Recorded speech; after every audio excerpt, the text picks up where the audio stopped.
Welcome to the Squeeze podcast. I'm Ashlea, the Orange Lady, here to give you the juice you need to build and sustain your career. And this is Bethany, my sister.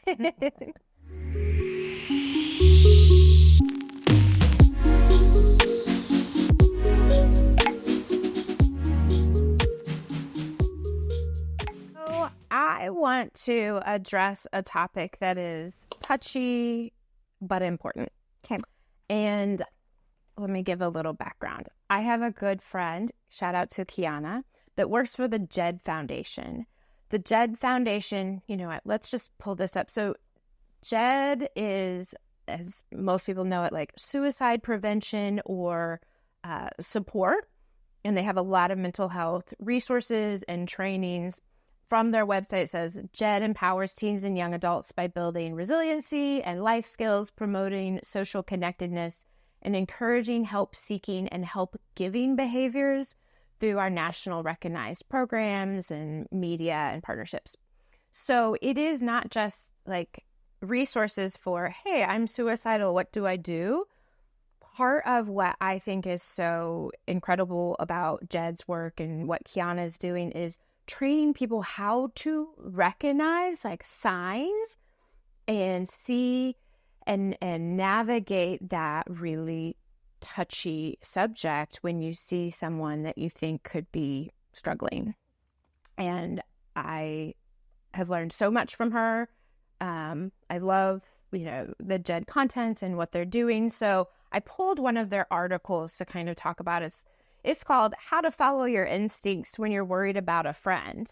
So we're going to change that up a little bit and how to follow them when you're worried about a colleague or coworker. And one of the things I love is they start out with like, trust your gut. So often I feel like we are told to not, that is too woo-woo or whatever. And this is like, no, if you feel like something's off, it might be. Mm-hmm. So this starts out with like trusting your gut when you notice like that a friend has a change in behavior in their social media posts or statements that they are making, and that like people who are struggling don't actively seek help, right? Like that's part of the issue. And so being able to recognize and feel safe enough to respond is really important. Mm-hmm. So again, we're just going to touch on some of this. This is by no means like healthcare or medical advice or counseling advice, but it is more like I want to start this conversation and then point you in the directions of an organization like JED to further educate yourself. We good? Mm-hmm. Okay. The next thing that this article kind of talks about was balancing concern with respect, which it feels super heavy to me. Boundaries. Yeah. So it's like reacting versus overreacting. And it says, address common doubts about overreacting and how to differentiate between genuine concern and unnecessary worry. So don't be a nosy Nancy, just like trying to create some livelihood at work, talking about somebody and gossiping. But how do you, if you have a concern, touch base with a friend without prying, right? So it kind of talks about ways that you would open up a conversation just to check in and see if you can get anything in that way, and kind of creating that known, like, hey, I'm a safe person to talk to, or I have noticed that this has changed. Is that something you're actively working on, or did you is this an intentional, just ways that you can have a conversation like you would about any change. It just happens to be a much more sensitive topic. I don't know. Would you be comfortable? I have and do that with my friends, friends and colleagues. Here's an expert. No, well, I've been through so much, truly, that I know what it's like. So if I notice something is off, I'll be the first to sit down with you in private, not around anyone. Thank you. Like, yes. When you are like ready to share, you don't have to share, but like when you're ready, if you want to, just know that I am here for you. And that might change depending on like who I'm talking to. But that I always put it out there like, hey, when you are ready to talk about this, or you need something from me, or however it is that I can show up and support you, let me know. And that's, because it's different for everyone. Yeah, and that's really what this article was also talking about. Like, you don't want to be judgmental or diagnostic, right? You're not saying like, I've noticed that you're depressed, or I've noticed that. No, you're just observing, like, I've noticed you're not speaking up as much, or that you aren't laughing when I make my hilarious jokes, and that concerns me, right? Like, you can bring... For me, yes, and I'll be like, I feel like my energy is different around you. Something is off. That's just... Oh, so you put it on you. I like that. Yeah. Yeah. You're like, so it could be me. I'm not blaming you. 99% right when I do that. Wow.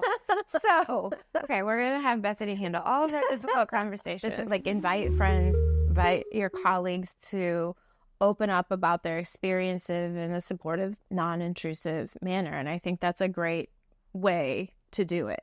I also think it's fair to talk about the fact that it could blow up, right? I have had people, when I have tried to address a sensitive topic, get really angry. So I think part of taking on this responsibility is knowing that you could also make someone really mad and upset, especially if they don't want help, and you are like trying to bring it to the surface, and they're like, just let me be in my space. So yeah, I think it's just the boundary of, for me, it's just laying it out of like, hey, I am here when you're ready. I'm here when you're ready. Those words are so like important, because I will be the one, like, I haven't experienced lashing out, but I am that. If you, if I'm not ready to address something, like, and it's chaos inside of me, and I'm not ready, and you're poking at it, you're trying to help me, but the first thing I'm going to do is push you away if I'm not there yet. Yeah. So very normal response. Why are you making me act like that? Right. Oh, like the next thing that this is talking about is like offering support and seeking help. So like telling and discussing the importance of listening, staying connected, showing care, and guiding someone towards professional help. And I think you cannot underestimate that, right? Like, first you have to just establish, like, this is an open space communication, right? Like, I am here. But eventually your goal is to actually get them to someone that it is their job and profession to help people navigate, like, whatever kind of, like, mental health issues or concerns they are going through.